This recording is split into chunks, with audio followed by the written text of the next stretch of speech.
Hello, everyone, and welcome to episode 89 of Two Amazon Sellers and a Microphone, brought to you by Solozo. Today, Chris and I have one of our favorite people back on with us, Ryan Cramer from PingPong Payments, also podcast host of Crossover Commerce. Ryan, what's happening, man? What's up, guys? Guys, we spent 15 minutes talking before we went live today. Do you realize I looked at the clock and we were just chatting about nothing? Like, you say favorite guest. I'm just the most talkative one. Come on. Yeah, that's fun, though. I mean, we always love chatting with you. I mean, you're the one we try to emulate because everything you do with your podcast is so much more professional. We had to upgrade our backgrounds just because of you. We gotta get the angle. Like, you guys got the angle going on. Like, everyone does the white background. I go, no, the angle is where it's at. Like, that's what's up. Yeah, I know. I had to bring in the corner of the room. I don't know. It adds depth. I mean, we just had to. Exactly. We just mimic you, man. That's all we do. Stop. Yeah. We're all finding our way in this weird time. Like I said, last time I was on here, I looked at the last episode and I had to scroll because you guys are pumping out so much content, which is fantastic. I sent it to our new marketing guy. I go, yeah, here, keep scrolling at the bottom, keep scrolling. Yeah. And then it was my baby face, looking up at a camera. I was like, what was I doing back then? I feel so much more professional now. Can hang with the big guys. So I'm sure you guys feel the same. Well, yeah, we got HD cameras on episode 80. I mean, yeah, it's it. But it's more fun just to get started. I mean, that's what. So is it the tiny ones or is it the actual big ones that you can? No, that's a little bitty one. Yeah. Okay. I like it. Yeah, good stuff. They work. Hey, it's always updating your audio or voice, and as long as your family or your wife is you have a face for radio instead of camera, then you're doing the right thing, right? I never want to hear that comment, but hopefully it never comes. But sometimes that's the case, right? We're just meant to be behind a camera, and that's it. Yeah, exactly. Just phone calls, or that's where Clubhouse was meant for me, maybe. Yeah, no doubt. Speaking of something else, I know you're in Indiana. Is it snowing there right now? It is. It's going to. It's everyone said, cover up, but your plants that you spend all this time planting, and I did my lawn, and I'm afraid I cut it too short because everything's gonna die. Yeah, it's gonna snow or something like that. Yeah, it's snowing. It snowed 2 inches here. I mean, it's come on, April 20th. What's going on? I know. This is the time of the year. You think it's what seasons, right? It's Midwest. You don't get seasons in California or Florida. It's just constant hot or nice. Mm-hmm. Here it's you get a taste of summer. It's 80 degrees, then it gets chilly again. Then you're spring consistently for a month or two or a week or two, and then it's really cold, and then you're good, and then it's blazing hot, and then you're back into winter 2 months later. Exactly. I hate it. Midwest. This is why no one lives here. That's why it's all this cornfields and everything like that. Yeah. I constantly tell people I live in the middle of a cornfield. No one lives near me. Yeah, it is what it is. Yeah, I've got a cornfield right over there across the street too. Half a mile up the road. Yeah, it's just farmland. It's being built on, but farmland all over. Exactly. All right. Well, for everyone who's listening right now who did not listen months ago when we started the podcast and had you on, why don't you give a little background, everybody, on Ryan Cramer, the story of Ryan Cramer. Let's go. Let's hear it. Yeah. So since we last talked, it's been crazy. So I've been with backwards. So I've been with PingPong just over a year now. We're a cross-border payments solution that helps Amazon sellers save money when they're moving money to different currencies. So that's sending money to your VA, to your supplier, manufacturer, or selling in a marketplace not in your own where you're located. If I'm selling in Canada or UK or Germany, or if they're selling in the United States and need to get that money back to their bank account, we help them facilitate that transfer at a lower cost than what you would get through Amazon or any other bank or service out there. So that's what I do currently. Before this, I was working with a software provider called Viral Launch, which is keyword research, product discovery, finding micro niches. We did a little bit of everything, and there was photography in there. A very much Amazon agency, and they're actually based out of Indianapolis here, so they're still doing well. I know the team over there is still growing. So just in 2020, we see a lot of growth in our sectors. I think you guys saw a lot of growth as well. They're seeing growth as well. But before then, believe it or not, I worked for about 2.5 years. I was working for the NBA and WNBA team here in Indianapolis called Pacer Sports and Entertainment. So it's the Indiana Pacers and Indiana Fever. and worked in their ticket and events sector. So I was just working with organizations and helping them come out to the game. So I get to do the behind the scenes stuff of, games on the floor, do behind the scenes tours, all sorts of fun stuff that you as fans, like you guys are huge sports fans. Fans don't watch that behind the scenes stuff. Now I get to see the, behind the lens, like all the warm-ups, like what game operations is doing, knowing when the turnovers and flip sides of everything. It's really cool concept of a building that's constantly turning over. We just hosted the NCAA tournament, the entire tournament here in Indiana. So that was knowing what just one round entails, the entire tournament. I can't imagine, there was a month of no sleeping basically for these people. So that was really cool industry to be in. But how I got introduced to e-commerce was my job before then was working for a manufacturer and distributor in Richmond, Virginia called Evergreen Enterprises. And they were the ones who introduced me to direct-to-consumer logistics chain because we're manufacturing in China, fulfilling it out of our own warehouses, as well as Amazon fulfillment centers. And then we're also trying to wholesale, but also sell online and also sell direct-to-consumer. So there's all these types of different ways that we were trying to sell our own products and get it into customers' hands, whether it's just retailers or whether it's just the end consumer. And I got to learn and cut my teeth on that, and didn't know what I was doing, but sold 6 figures first year through through a catalog of 10,000 products, and then 7 figures my next year. So that's how I really got started in the world of e-commerce. And Viral Launch, back to that, they were one of the first in the biz back then. That's still a big software.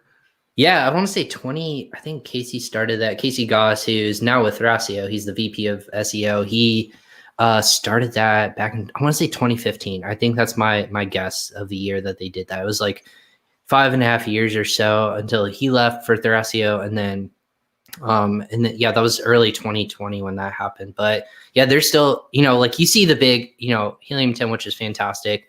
You see Zonguru, you see Jungle Scout, which just raised $100 million. There's so much money being thrown into the beginner segment of the market because that's just, it's hard to find those people, right? You don't know, there's no customer segment to find out who's potentially going to sell on Amazon. Does that make sense? There's no indicators unless you're wooing people to start selling on Amazon. So that's what those kinds of companies do really well is, hey, if you're going to YouTube or on shows like this and want to learn information, you need some sort of guidance to help you get there. And that's what those tools do really well at. And then where either you guys or maybe a Viral Launch or excuse me, a PingPong will help you along the way is when you kind of become more seasoned and really start to grow your brand internationally. And that's where we have our bread and butter at of international growth and expansion and receiving in those marketplaces. So that's kind of what we educate and really corner the market on, or try to at least. I want to touch on just a standard beginning seller who's just started out. They're doing a couple grand a month and they start to scale and they're sending payments internationally. Why would they need to use a service like PingPong, or what's the benefit of using a service like PingPong? Because there's so much confusion, and when you first start, you're just you're going 90 miles an hour, you're just sending stuff, you don't even know what you're doing, you're just going. But why would they need something like PingPong in the back of their pocket just to have in case of for transfer payments? Yeah, so you guys know margins are everything for any sort of entrepreneur who's just starting out, whether it's you have, a couple grand to be working with and your money gets tied up in inventory. Money is really key to have fluidity, but when you can save it, whether you're paying your supplier or manufacturer, and you put a couple percentage points back to your bottom line, you could take now that savings and apply it to more inventory or advertising cost or hiring a VA or hiring more people to help you out and grow instead of having to just tied up in inventory. So when I say you can actually put it to your bottom line, the quickest and easiest way for beginner sellers is when you're starting out, the number one thing that people are doing is paying some sort of international company or manufacturer to get products, right? I think it's 90 to 95% of people are sourcing from another company than their own. United States is growing in that segment, but most often than not, you're going to be going to in Italy, you're going to in India, excuse me, or China, of course. Like China has pretty big market share. So if I'm paying those out, you're doing one of two ways. You're either paying in USD, which the United States dollar, and if you're doing that, it's, there's going to be this thing called a buffer. It's what the manufacturers and suppliers are going to be putting into their cost, because when they convert the dollar over to the yuan, which is the local Chinese currency, they don't want to lose out on money if it happens to dip in value. So they'll build in this nice little fee buffer, if you will, to save on that in your invoice. Me as a seller, if I don't know how to look for it, I'm not going to know that exists. I just know, hey, I'm paying $1. It's really convenient for me, but I'm actually paying more than what I should be. So you can actually negotiate with your suppliers saying, if I paid you out in local currency, how much would that save me, or what would that look like to me? And typically it can be anywhere from like a 2 to 4% savings, even as high as 5%. That savings, get more inventory from them, or it can, instead of 1,000 units, it could be 1,500 units or 1,200 or something like that, where you can actually have more inventory to sell them. And then especially when you start to grow your enterprise, if you have a VA, you want to make sure that they are saving money as well. Instead of using like a third-party payment service processor, like a PayPal, for example, or just your bank, like they build in all these fees, and that's where everyone makes money. Anytime money converts, that's where they're going to charge you. And because it's the more convenient is more cost, right? So PayPal, I can pay you guys out for like a pizza, but there's a 3% markup for fee, right? For $10, that's nothing, but you're talking $10,000, you're starting to see that money start to stack on top of itself. So that's where the savings really comes in to play for beginner sellers, is that even though it might be small potatoes at the beginning, it's still going to be more money that you can put in your pocket and apply to PPC strategy, or again, more inventory is the number one key. So when you talk about actual numbers and applying it to your bottom line, we're not taking that from you. You're not getting it back from us. It's just in the future, you're saving it so that you can operate effectively and efficiently. It's really cool. I mean, I'll tell you this, and this is why it's interesting for us to talk about just sort of international expansion anyway, because both Chris and I, as sellers, it's something that we would like to do. It's in our plans. We've tested around and dabbled with it, but so many of the things just seem overwhelming. And a lot of it is currencies. A lot of it's dealing with all of that, dealing with the and logistics. Logistics is a whole nother topic. I would say logistics is the nightmare that I know. Yeah, for sure. That's just a Suez, like something like a Suez Canal or something like that happened. Like, yes. how are you supposed to predict for that kind of stuff? Like, my God. Yeah, that is unpredictable. I laugh because it's sad. Like, it's so sad for people. Like, I know sellers who are like had inventory on there. They're like, oh yeah, that was our first customer's like shipment to like UK or Germany or something like that. And I'm like, oh God, that sucks. I mean, logistics is a nightmare right now. Right. And you're talking about not predicting anything. I mean, these last few years, how could you have predicted any of this? How could you have predicted a worldwide pandemic? Cargo ships going sideways in canals. I mean, it's like it's crazy. But I do think that's what makes this business. I mean, a lot of business like this, but where you can pivot and shift, and that it presents opportunities a lot of times as well when these things happen. So it's really, really interesting. But in terms of just the international expansion, just in general for a seller, when do you think it makes sense to go international for the average seller? I mean, and I guess we're talking from the U.S. perspective, but sure, even most international sellers are selling in one market, and that's the U.S. Right. So when does it make sense to expand? Yeah, great question. And you talked about how we were able to ebb and flow pretty quickly. Think of us as the speedboat, and like entities like a Johnson & Johnson or like a huge entity. Those are more like the Titanic. They can't be as fluid and change directions as quickly as we can. So positive in that column for e-commerce sellers and being fluid and can start selling and testing on things like on new social media apps or new ways to advertise and things like that. When you're talking about when's the right time to expand internationally, it's when you feel comfortable. I never tell an individual to say you should expand when you have $10,000 in the bank. You have to feel confident in the fact that you have become efficient in one market before you expand into another one. Because if you're humming along, no one has to replicate exactly what you're doing in the United States, right? Everyone thinks, I think the one major mental hurdle is that they have to take what their engine is in the United States and take that same thing and plant it in Canada or put it in Germany or any of those other marketplaces. And that's not true. It's just a lot of it is education and being aware and having a right set of partners around you. The major things would be localization. And what I mean by that is making sure that your photography or your listings are going to match the culture around where you're selling to. And I had a really fascinating conversation with a professor of at St. Louis University there in St. Louis. He was talking about localization and the fact that not just the product you're selling, but it's the imagery that you're using, it's the colors you're using are all going to speak to different cultures and audiences differently.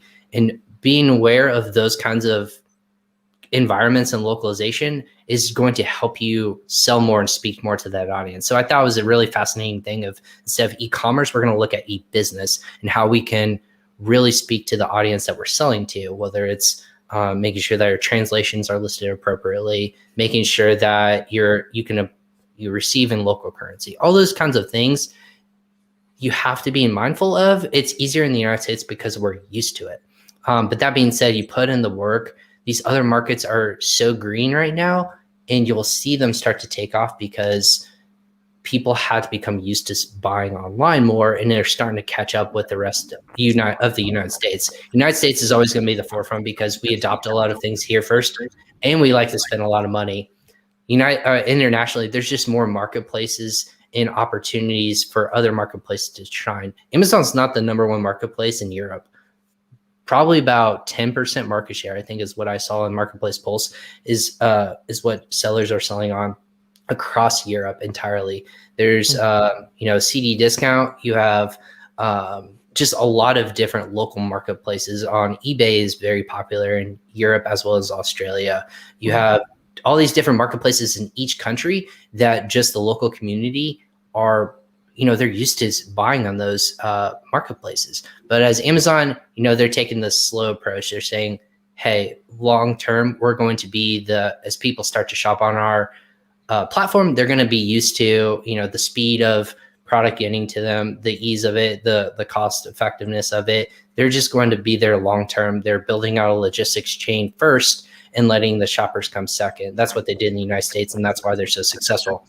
You can get your product quickly and effectively, from that regard. So my answer to you, Dustin, would be when you're ready and you can start taking a percentage of your business and put it into those marketplaces and making sure you do it right. Like I said, localization, I think making sure that you have your listings appropriately translated, and then also making sure that you can receive those funds to save you money.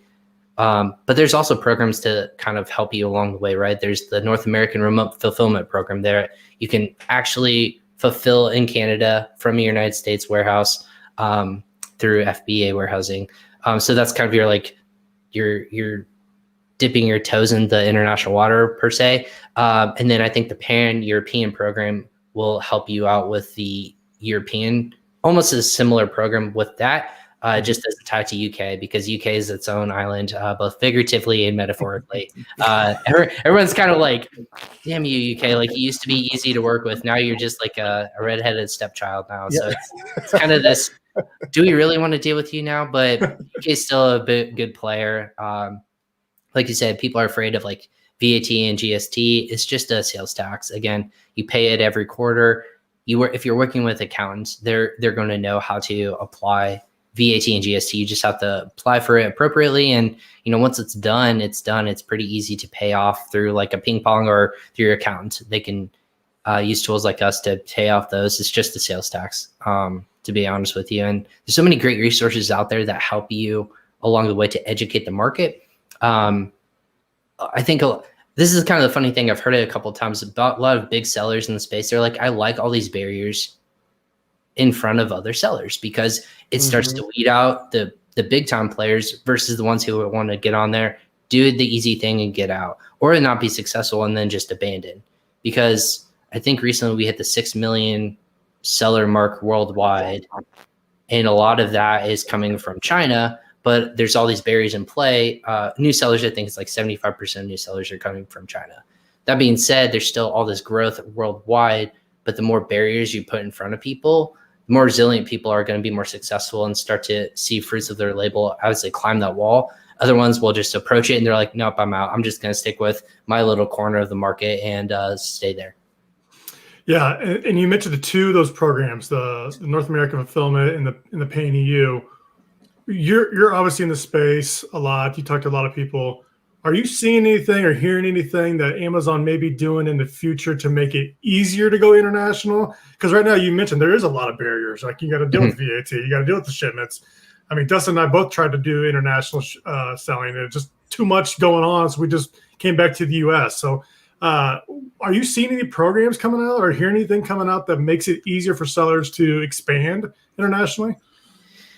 Yeah. So one of the things with the payment to make it more easy for people to receive funds internationally, they came out with this payment service provider network of trusted third-party solutions to receive money internationally. Because again, we're not the only ones in the space. There's excellent programs out there like Payoneer, TransferWise, OFX. Everyone's aware of those programs. It's who you feel more comfortable with and who's going to give you the best rate ultimately, depending on what your business needs are. So with that being said, there's programs like that if Amazon sees you as a trusted participant, again, we're one of those participants, they vet all these different check marks to say, hey, they're safe and they're compliant. They will make sure that you get your money safely and securely. It's housed and going through all these regulations and certifications. They're going to make sure that you are working with great other people that they maybe not want to deal with. Again, Amazon has these solutions, but they would rather, they wouldn't want to deal with, again, for people who are transacting $10,000 or $100,000, that's small potatoes compared to Amazon. Like that's not a lot of money that they want to deal with converting over, from UK to United States. They don't want to have to deal with that because they don't want to have to deal with regulations, compliance issues, all that kind of fun stuff. So that's why they go and build out these programs for people like us to participate in. What I have seen, Chris, is I think for your listeners might be interested. I have seen something with VAT and GST recently, and I haven't dug into it too much, making it a lot easier to pay and kind of break it down. Because how it breaks down in terms of marketplace, the United States is the belle of the ball. We have about 4 billion to 5 billion views per month in terms of visitors worldwide. So that's the belle of the ball. That's the number one marketplace. Number 2 and 2A is going to be UK and Germany. And Germany is so fascinating to me because they're very much tech centric, but they're also a hub for other different sellers in Europe to buy from because they've built out the infrastructure. So if I'm in Italy, I can buy in Germany because we're paying in the same currency. So it's really easy to get it fulfilled from Germany over to Italy and so on and so forth. So those are 2 and 2A, and then 3 is Japan. So I think like in terms of marketplace expansion, as more people come on and are opting into Amazon, you're going to see more and more Amazon try to make it more and more inviting for sellers to come and play ball. That being said, there's marketplaces that are of opportunity. I think that they'll focus on first would be like India. They've invited a handful of sellers to sell in India. Outside of India, if you're in India, you can actually sell in that marketplace pretty easily. But if you're outside of India, the only a select amount of sellers that can sell in there. And I think it's, the top 10% or 5% even of sellers that they invited to try to sell there. But I think they'll try to make it more and more enticing to be international because they want commerce to happen on their platform. And as we all know, third-party sellers make up a majority of the marketplace in terms of goods. With the combination of aggregators, sellers like yourselves, just one-off people, everyone's going to want to continue to grow this. And then you'll start to see more and more 1P sellers enter the marketplace as well. And that's how the invitation to sell internationally will help those corporations also through Amazon be able to grow as well, I think. What if you're selling right now and you're looking to go international, what do you think makes more sense? Entering some of those markets like you're talking about that are more established, like Germany, like UK, and like obviously the U.S. market, or does it make sense to try to gain traction in an emerging market when we've got Australia, which is newer, you've got the Netherlands, which just opened up. I mean, first one in sometimes can get some good real estate, get some good traction. And, some of those other ones are becoming as competitive or close to as competitive as the U.S. marketplace. So if you were entering a new market right now, if you wanted to go international, which direction would you go? I think there's a couple different ways that you can look at it. And of course, it depends on the goods that you're doing. And I think you have to really look at logistics, right? Mm-hmm. Logistics is going to be the biggest component in terms of how expensive it is to get your goods from potentially China over to UK or through to Europe. I think that's the biggest cost that you can do. The number one, the marketplaces that are most fascinating to me, to be honest with you, there's three of them. Japan's number one. I think number two would be Singapore, to be honest. And number three would be the Middle East. I would say North Africa, Middle East, UAE area. And each reason is different for me and fascinating for me. Japan is because there's so much commerce happening. We look at trends nowadays and we see what's popular, trending. Japan is so fascinating in the facet that if you're selling over there and you can localize correctly, there's a lot of different barriers, right? Like PPC, you're working with 4 different cadences in campaigns, mainly to speak to 4 different languages that are spoke over there. But if you can figure out that in the localization aspect, they have such a unique buying power, not just in Japan, but you have people from China that are buying from Japan. You have people from Australia that are buying from Japan. You have cross-border commerce happening from other countries that are buying in those locales because you can get it fulfilled quicker than you can from the United States or whatnot. So it doesn't just apply to those marketplaces, or people who lives in those countries. It applies to people surrounding that area. So Japan's uniquely fascinating because it's located obviously near China. Lots of commerce is happening clearly in China. Australia too, and then the New Zealand. Lots of sharing and cross borders happening in that area. And then I say Singapore because of the global buying power. I think the not TPV, but the GMV, the global market value of an area. If you combine that general area of where Singapore is, it's 4th highest in the world behind United States, China, and then Europe. So just buying power alone, if you can encompass, now again, logistics has to work out in your favor, but if Amazon can figure out that kind of generalization of area in the world, you have a really big buying power that can happen in terms of that. And then of course the Middle East, I think it's fascinating depending on the goods you sell, because the buying power there is so vast. You have smaller population, but the buying power is so large. You have people are buying luxury goods all the time. It's a very high-end market that if you're selling high-end goods, that is the market to be in. And you're going to start to see really big dominance both there. Pakistan is also, I think, a big one that you'll start to see open up. So all those different places in those 3 specific markets, that's where I would see it be the most intriguing ones to keep an eye on. The easiest ones, I would say, obviously Canada, Germany, UK. Those are easier to get into because more people have done it. But I would say if you really want to kind of look and take a quote unquote risk, I would start to look in those markets and see if you can be the first to market in your category.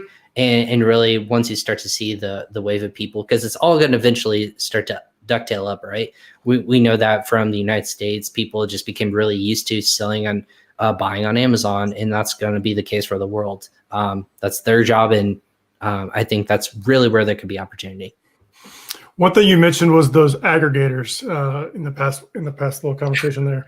And is there another one that just appeared out of nowhere? It just happened again. You blink and another one, or you hear a bell ring and that's when another aggregator company appears, right?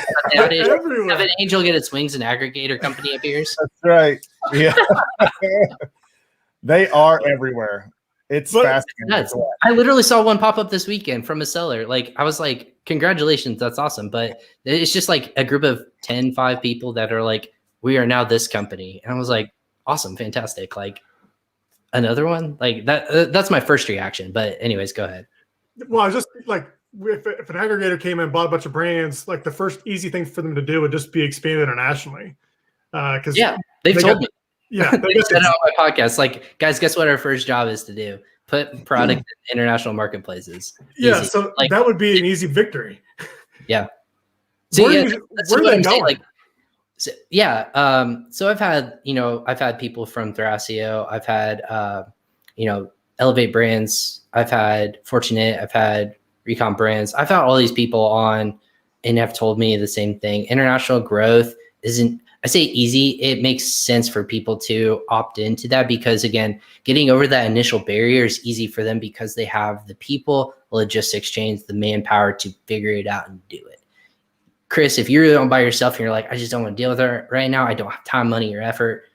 Awesome. Like they do. Like they have billions in their pockets to figure this stuff out, and they have to do it quickly. The easiest way to do is get a listing built out in those marketplaces. The ones that are easy, Canada, UK, Germany.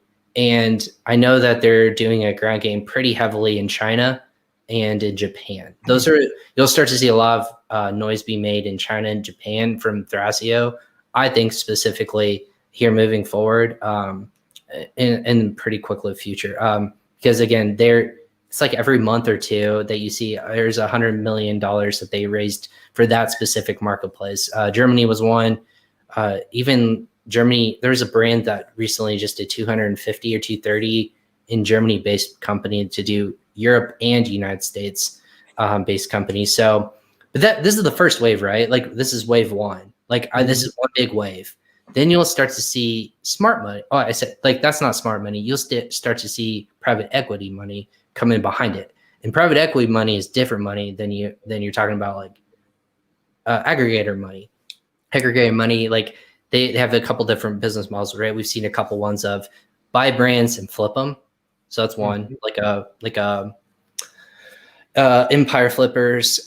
Some think that some of these other bigger brands could turn into that. I personally am curious to see what Thrasio turns out to be, because no one to raise that much money into like that quickly, there has to be another like hidden project underneath. So I don't have any insider secrets, but I have to feel like that there's something else in the works. Like to raise that much money that quickly, you would have to think that there's another option, whether it's like selling off brands or to like build out their portfolio and build out their own products in private label.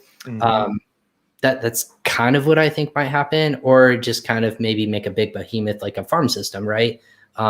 Potentially what could happen is you see a lot of acquisitions in technology companies like SaaS companies, PPC and Cs are all starting to kind of like find everyone wants to compete with the other person. So instead of building out their own, you might start to acquire. So that being said, I really don't know. I'm going to find out tomorrow on my podcast. Believe it or not, I'll ask one of the heads of assembly, hey, what's the future of software, and like what does that lead to, and how does that tie into aggregators? Because aggregator companies have to use software companies like yours, like ours, to help them be more effective and efficient to get money back in the hands of their investors. So that being said, so that again, buying and flipping, I think building out their brands and just running them as is, but then throwing them in international markets. And then you have them building out their own brands and also taking the brands that they acquire and put them in retail. Those are, I think, the three different ways that you can potentially see these people go down all these different rabbit holes.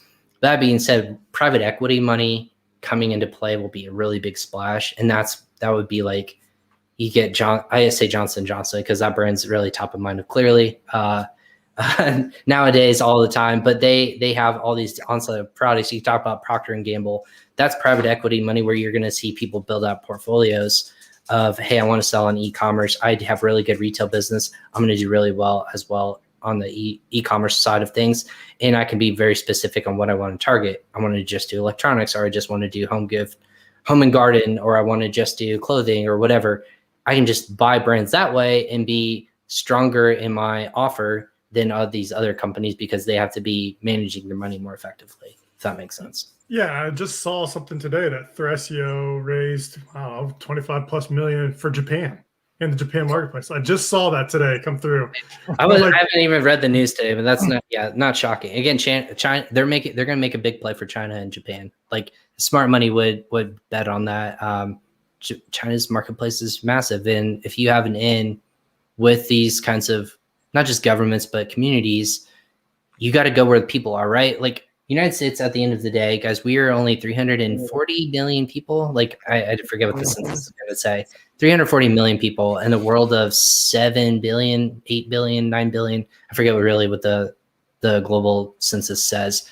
But that being said, if you can be in a marketplace like in India, like just crack that nut somehow, some way, shape, or form, you just instantly become open to an audience that is 3 or 4 times more than the United States. Again, buying power is different, but you're talking about eyeballs. Eyeballs can maybe outweigh, if you have a good product, can maybe outweigh in terms of buying powers in some cases. So just operating in that, again, South America hasn't been really cracked yet. They have a couple billion or two down there. Africa is another potentially opportunity as well. It depends on the market, but there's a lot of interesting facets of the world where if you can crack it, like if you can be successful in those marketplaces, just the eyeballs in general alone, like if you're building a brand, it doesn't even matter if you're profitable in one brand. If you bring brand awareness to you and it ties back to your company, that instantly becomes more equitable than imaginable here in the United States. Like that's my thought and philosophy on that.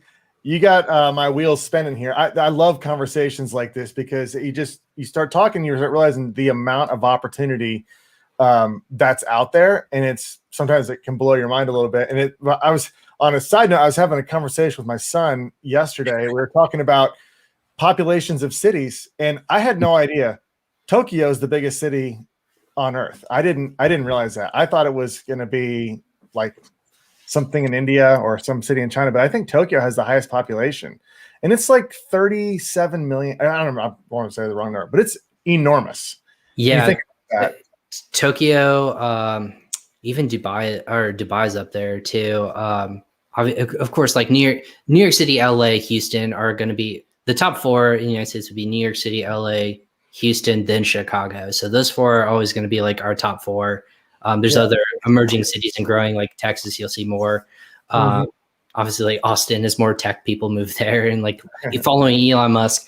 But that being said, yeah, just the world. You don't think about like Hong Kong or Shanghai or Tokyo. You don't think about Istanbul or like or even London and just like countries or cities in Europe. Paris is ginormous. London's ginormous. Like all these places just have a huge population, and it's crazy that we don't, as a world, think about like Brazil or Rio is ginormous, and that they hosted the Olympics. Again, it talks about buying power versus people. Like, of course, like you're going to go with one versus the other most often than not, but as people become, buying power in different ways, like we still don't even think about this. And I had this fascinating conversation. We talk about e-commerce and e-business taking over the world. There's still a very large chunk of the population that doesn't have a bank account, and they operate on a cash-only basis. How do you, as a business, talk to that consumer?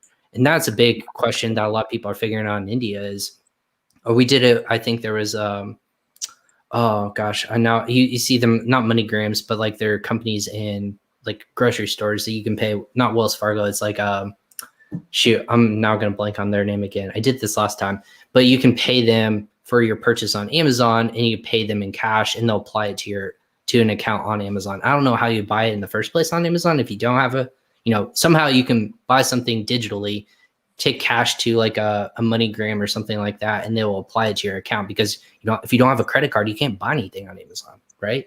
Like it's impossible unless you have a debit card, but people don't have bank accounts. So how do you talk to that consumer if you can get them to buy digitally with their cash? How do you tap into that market? So there's all these different subsets of people. It's easy here in the United States. I think we all have like a credit card or at least a bank account, or a majority of us do. I'm gonna say like at least 75, 80% of us do.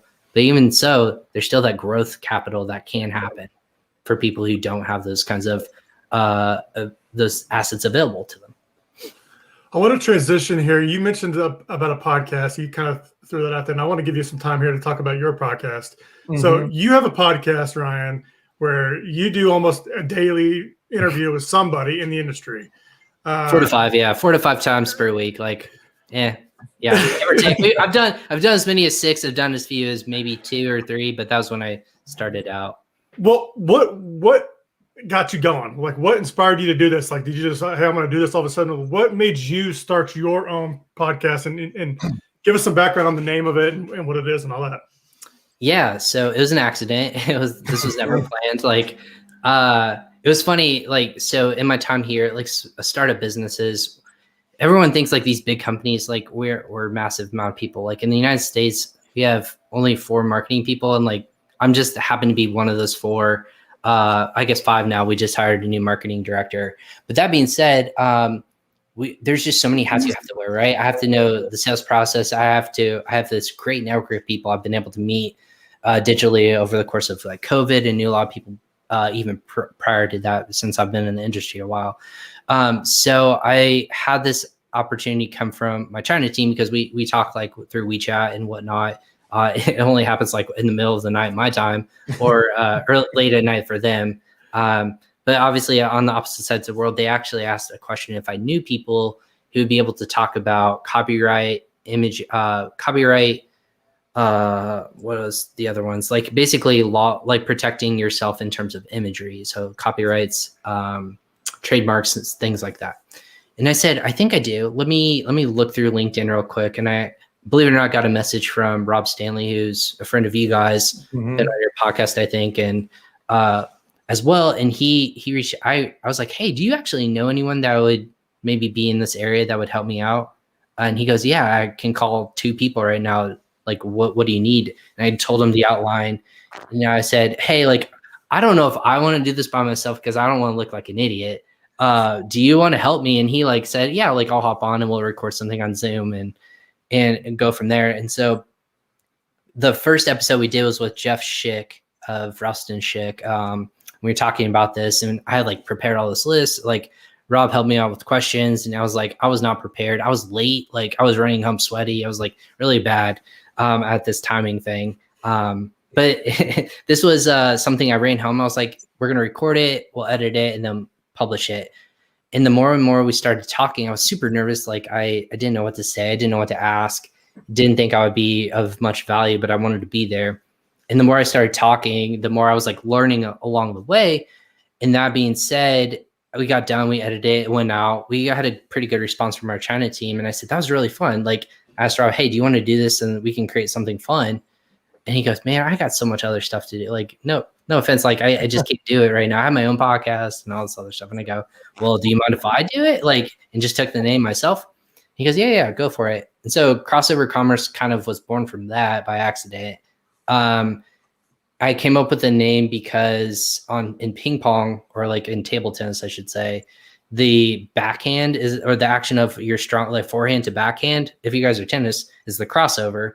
And that crossover is your weakest part of your game, because it's where you're vulnerable the most when you have to switch from one to the other. And I thought this is a fascinating concept, because the crossover would apply the weakest part of you in terms of where you are in business in general. So I always want to like learn from people to strengthen myself and never be weak in one area. I want to be strong in all of it. But if I'm like really struggling in one area, I can reach out to people and say like, hey, help me understand this and come from my point of view, so we can really shore up like that notion.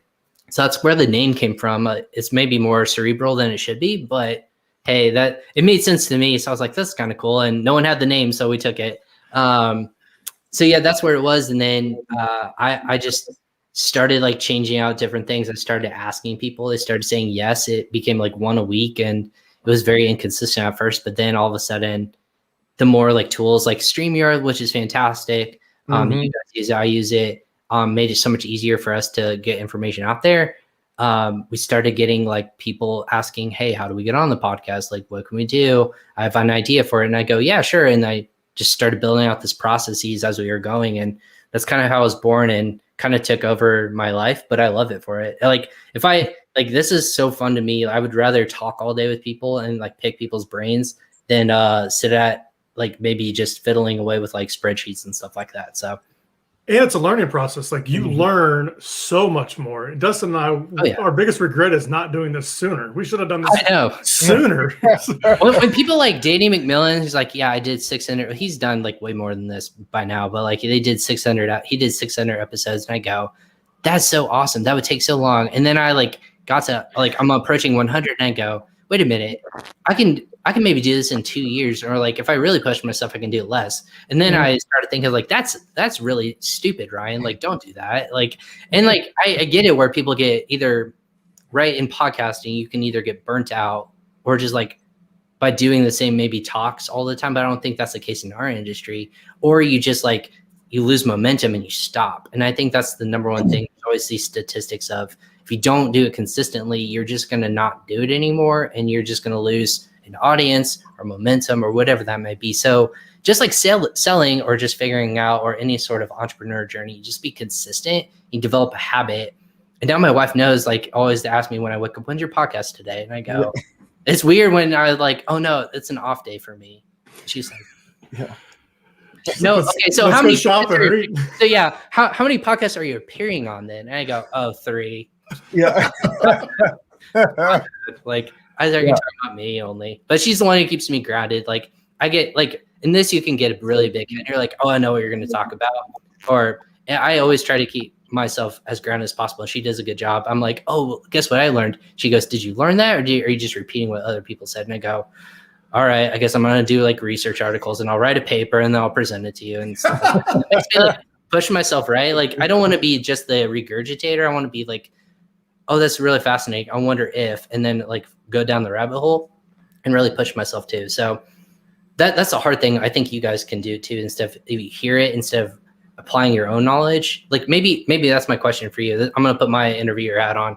What's the hardest thing of repeating something you might've heard and like maybe sharing it as your own versus like trying to bring up a really good point someone else made and making sure that you give credit where credit's due. Does that make sense? Yeah, it's hard to make it exactly the correct way that they presented it. Like I can regurgitate something that I heard, and if I don't present it the right way, it may come off differently. But so it's hard to like when I hear something, I don't have anything to write it down right now. I'm just kind of listening to it. So I always go back and re-listen to our podcast because I find a lot of times I hear things that I remember things that I don't remember talking about or something like that. So I just try to write it down. But that's the hard part is sharing the information that we heard on another podcast, but making sure we say it the right way. And then I always forget to give credit where credit's due. Like I always, it's just hard to do that. Yeah. Yeah. It's like a free flow of information, right? Well, it's fun. Like, and I love doing this live. It's not scripted. We don't script any. I mean, some scripts we get some questions and we just hit on these questions. But other than that, we're just spitballing. We're just talking Amazon, talking shop. So that's another thing I really like doing. It's called active listening, and this is really good for like when we're back in person and you're like, you're not looking at something. You're like, it's almost like Clubhouse, right? Like you can't like edit your video in order to make yourself look better. And I get it. People do that. But I think the people who can just, you can see the wheels turning behind people's minds like this instead of like just going through a boring webinar. Like webinars have to change in the future. Like how we disseminate information has to change, whether it's interactive or something along those lines, because we all don't want to go back to college and sit through a webinar and just like watch an hour-long presentation on PowerPoint. Like that's so boring to me, and I hate doing that, but sometimes it's necessary. But how do we continue to share information without it being boring? And that's where I want to come from. I know that's what you guys do as well. Mm-hmm. Absolutely. I mean, if I'm learning something right now, then the people who are listening are learning something. And it has been a really fun journey. And I'm telling you, you have been for sure an inspiration for Chris and I. We've tried to, like I said in the beginning, we've tried to up our game just to stay with you for sure. But also, Chris, you mentioned it. We wish we would have done this a long time ago. For years, and I'm a big fan of Gary Vaynerchuk. You guys know. I mean, he's always talking about just put content out. Content going out is better than the quality almost sometimes. Just talk and put it out there. I was telling Chris, like, we should start a podcast. And it took us a while from the conception to actually do it, and then we got better. And now it's just it's comfortable. It's fun. It's fun. We've met really cool people and learned a lot. And this is the thing: you get the bug, and then you do it, and then people ask you, like, "Oh yeah, like I saw you have a podcast. That's really cool." And again, we know like not everyone's going to listen to every episode. Sure. Maybe like 1 in every 3, which would be awesome conversion. But then now I'm always asking my friends, I'm like, "Well, yeah, it'd be a really cool idea for a podcast, right?" And I started thinking to myself, I was like, "It'd be cool to do a second one, just a little bit different." But like having a co-host would be kind of clutch. Like, to be honest with you, like no one wants to hear me talk all the time, but it is what it is. But doing like more of like a roundtable discussion or something along those lines, like once a week would be kind of cool. So I always throw that out there with people. Like, man, what's another one I can do? Because I mean, we do this for our companies, but we also do it to like learn as well. So it's kind of one of those balancing acts of what else can we do, like, and be kind of cool and creative. But yeah, absolutely, it's what it is. We'll see what the future holds. Exactly. And we'll be having you on our podcast many times in the future because there's always stuff to talk about. Before we jump off here, you want to let everyone know how they can get in touch with you and PingPong Payments if they're interested? Awesome. Yeah, I would do. So you guys can, of course, follow me on social media. The easiest way to get in touch with would be like message me directly. I don't have any VAs, so you're talking to the one and only Ryan Cramer, like Facebook, Instagram, LinkedIn, anything like that. But you can email me directly. It's ryan.cramer, and that's CRAMER @pingpongx.us. Just mention, to Amazon sellers and microphone that you heard me here, or just Solozo, and then I can give the guys here credit as well, just to say like, hey, heard your stuff, would be curious to hear more thoughts on said topic. I'm full of a lot of not hot air. I have a lot of ideas and a lot of cool ones I think in the future that I really want to apply. I don't know about you guys, but I'm actually going to start trying to write blog articles off the content and try to really apply more knowledge in that regards, because I think there's just, like you said, content's king. I think that's just pushing me to like even do more research and do more discovery, if you will, of what's out there in the space that can help people grow, and then apply it to my own business ventures in the future as well. There you go again, setting the bar high. I know. Now I don't know. I haven't done it yet, but it's like, hey, like I think there's a lot of cool like tools out there, right, that can help you like along the way, like embedding video and audio and then written word. It's all about like how people can, even podcasting, like it's a whole nother audience, like just listening versus watching. So like we all have to be not everywhere at once, but I want to do a good job in everything I do. So again, good stuff from you guys as always. Like keep. I saw the title cards are changing too, so I don't know who's doing that, if that's your new assistant or whatnot, but they're doing a great job. You guys are looking good. Slowly getting there. We're just trying to keep up with you. Improve. First, just get something out there. Now it's like, well, we need title cards and we need a nice little back intro and an outro, and then then you have to break it down. Yeah, exactly. The whole bit. So it just keeps getting bigger and better, hopefully. But I encourage everybody who's listening, you've got to follow Ryan. You got to listen to his podcast, Crossover Commerce.